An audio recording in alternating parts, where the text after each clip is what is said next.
What are you doing here? Get off the flight line. The young pilot's voice echoed across the training facility, freezing everyone in place. The woman in the maintenance jacket simply nodded, picked up her toolbox, and walked away through a gauntlet of contemptuous stares.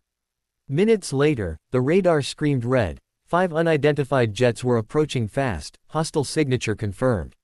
The squadron was not ready to launch, systems were locked down, panic spread through the control tower. Outside the fence, the woman pulled a radio from her jacket pocket, her voice calm and steady. Spectre 3, authorization Echo 1. Within 30 seconds, 6 F-22 Raptors launched and formed a defensive perimeter around the base. The base commander went pale and whispered, "Boa, dear God, it's her, Captain Elena Cross." She was 34 years old, tall, lean, with brown hair tied in a tight bun and gray-blue eyes so calm they seemed almost cold. Once, she had been one of the most decorated F-22 pilots in the United States Air Force, callsign Spectre.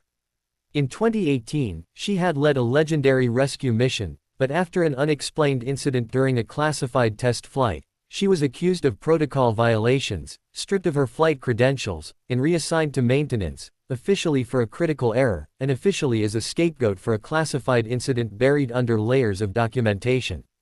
Now, she wore a gray maintenance jacket, kept her hair back, and worked quietly on the very aircraft she once commanded. Most young pilots didn't know who she was, they just called her staff girl, the woman who cleaned their cockpits and checked their systems.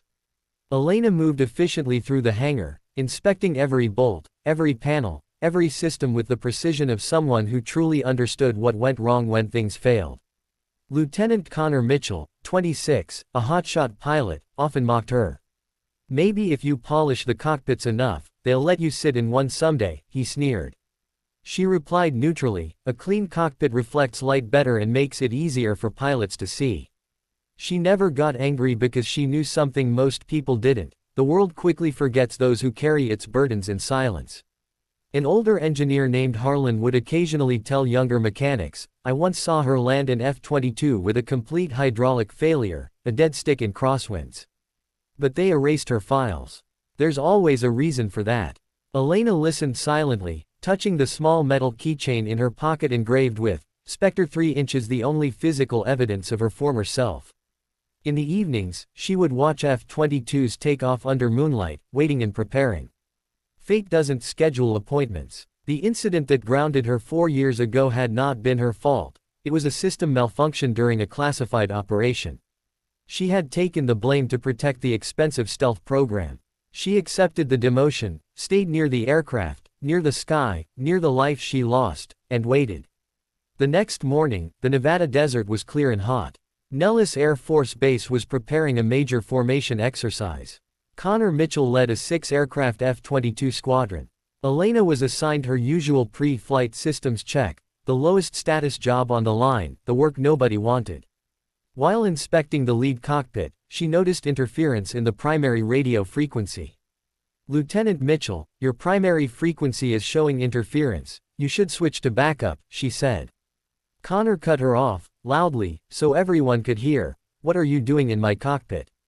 Ground staff doesn't touch pilot systems." Elena stared at him for a long moment, climbed down silently, and walked away.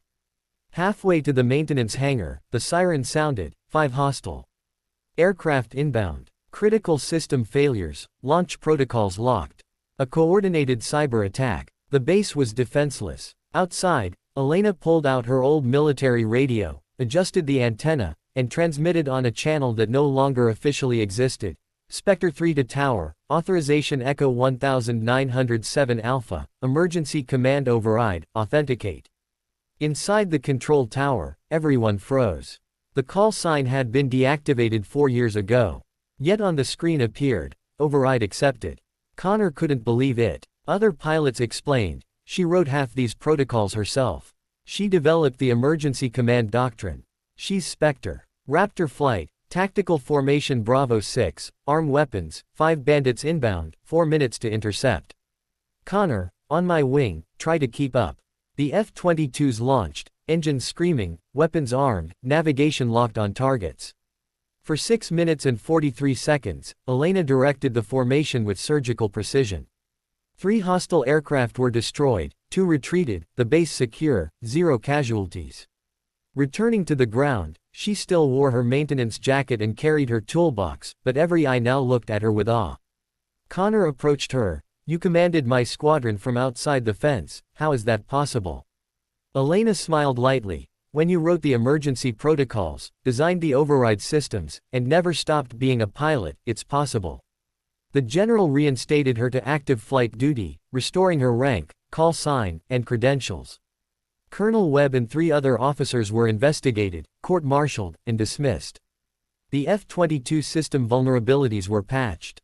Elena chose to remain in maintenance, ensuring aircraft safety.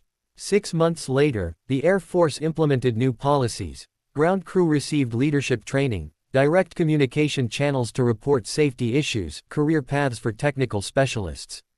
On the 1-year anniversary, Nellis unveiled the Spectre Center for Integrated Aviation Excellence, training pilots and ground crew together. Elena spoke at the dedication. "Heroes do extraordinary things. I only did my job. Every person here matters. Maintenance staff, technicians, cooks, we're a team. Do your work, stay ready, and when your moment comes, act rightly, not for recognition or rank, but because it's right." Her story spread, studied at Air Force programs. Her call sign, tactics, and emergency protocols became standard. But what resonated most was her character, humiliated, invisible, yet always ready.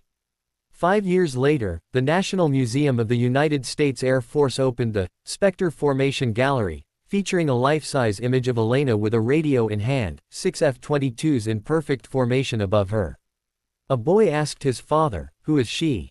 The father explained, "Captain Elena Cross, call sign Spectre. One of the greatest Air Force pilots. She stands on the ground, ensuring others can fly safely, that's just as heroic." Elena continued teaching young pilots in the maintenance hangar, not because she had to, but because she believed in it.